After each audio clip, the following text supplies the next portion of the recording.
Hello students, today we are going to discuss trigonometric functions of allied angle. Now, what are allied angles? These are angles whose sum or difference is either 90 or multiple of 90. Under this, we are having plus minus theta, 90 plus minus theta, 180 plus minus theta, 270 plus minus theta, and 360 plus minus theta.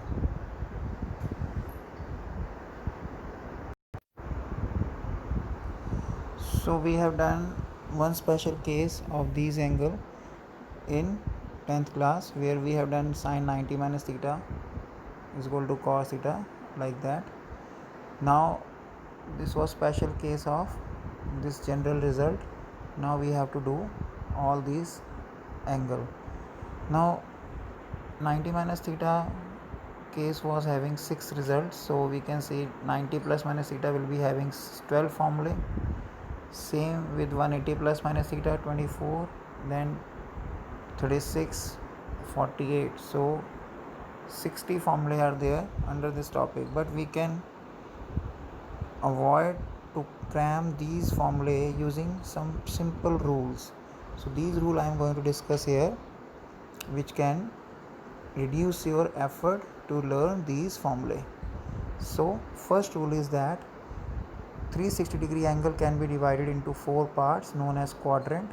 So in first quadrant, all trigonometric ratios are positive, and in second quadrant only sine and its reciprocal, that is cosecant, so these two are positive.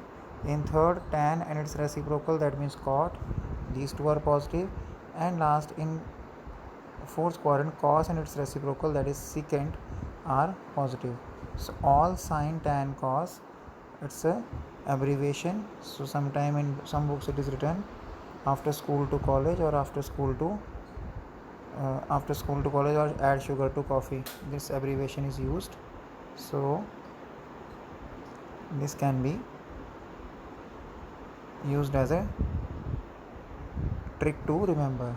So in first quadrant all are positive, in second sine and cosecant, in third tan and cot, and fourth cos and secant, these are positive. Now second rule is, if angle is in the form of 90 plus minus theta and 270 plus minus theta, t function will change. These are called odd multiple of 90. And how t function will change?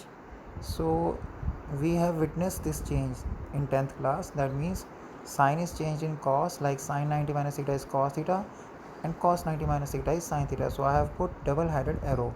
Similarly, tan will be changed into cot, cosecant will be changed into secant. But if angle is 180 plus minus theta and 360 plus minus theta, there is no change.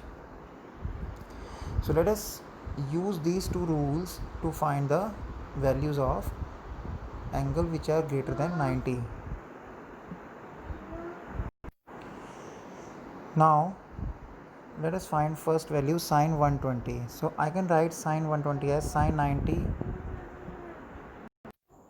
So I can write sine 120 as 90 plus 30. So as angle is in the form of 90, so we can write this as, we can change sine into cos. So it will become cos 30.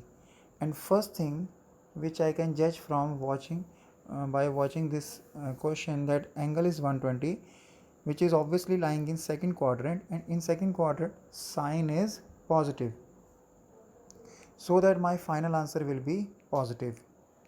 So my answer will be cos 30, which is root 3 by 2.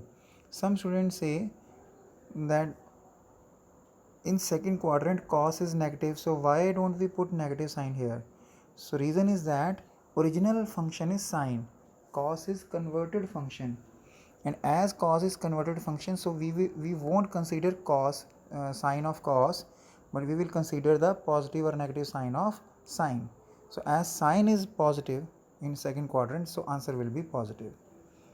Now another way of doing this or to find this value is, I can write this as 180 minus 60.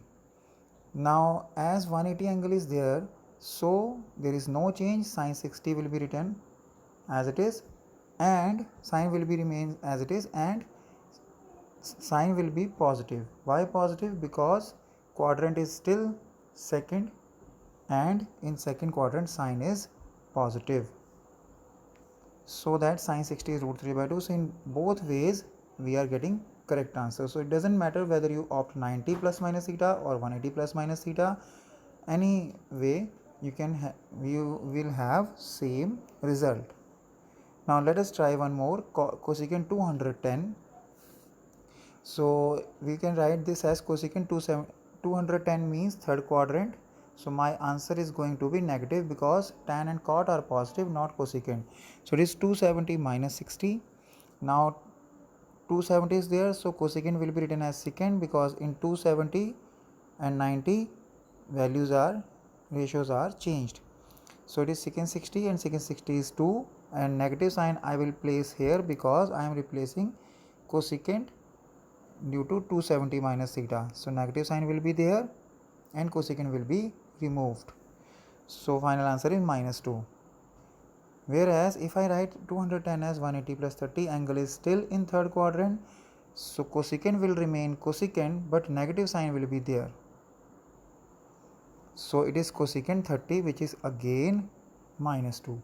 So again it is verified that in both ways we can get same result. Let us consider one more example, secant 150. So it is secant 180 minus 30.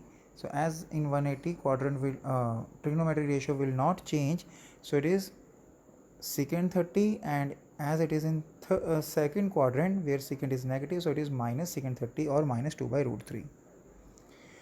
Now students, let us consider one more thing, that if theta is negative, then what to do? The result is that if theta is negative, then cos of minus theta is cos theta and secant of minus theta is secant theta, whereas rest of the four ratios like sine, tan, cot and cosecant, we can bring this negative sign outside. So first of all, sometimes students misunderstand that. They think that negative angle means in cos, whether angle is negative or positive, answer is positive. I am not saying answer is positive, I am saying answer is same whether theta is negative or not. We can understand this by one example, like sine 150 is half and sine minus 150 is minus half, because I can bring minus sign outside. But cos 150 is minus root 3 by 2, whereas cos minus 150 is again minus root 3 by 2. So point is that, so in cos and secant, negative angle doesn't change the sign of value, whereas in rest for sine, cot, tan and cot, sine, cot, tan and cosecant, negative angle changes the sign of final answer. Second thing, if angle is more than 360, if theta is greater than 360, then what to do? When angle is greater than 360, as these values are periodic, trigonometric ratios are periodic, so we will reduce theta in the form of 360 and into 360 plus remainder, which is theta. For example, if 420 angle is there, then what I am going to do, I will write it is 360 plus 60, so that 360 means number of complete rotation. So I will ignore this and I will focus on 60 degree only, so which is root 3 by 2. So that means if angle is more than 360, so I will express that angle by Euclid lemma as, and I will divide that angle by 360 and I will write quotient into divisor plus remainder. Okay, so that I will focus on remainder only, because I will ignore these end rotations. So result is that, and this formula is 6 in 1 formula, because whether it is tan, cot, cosecant, secant, whatever, so say tan n into 360 plus theta is there, so again result is tan theta. So let us understand this by one example, like tan of minus 1050. First of all, I will bring negative sign outside the trigonometric outside the angle. After that, 1050, I will divide this by 360. This is 2 into 360 plus 330. So I will ignore these two complete rotations and I will focus on 330 only, so that it is 360 minus 30. Negative sign will remain as it is. Now tan 360 minus theta is minus tan theta. So there are two negative signs, so overall it is positive. So final value is 1 by root 3. So that's it. That's all for today. Take care and have a nice day. Thank you.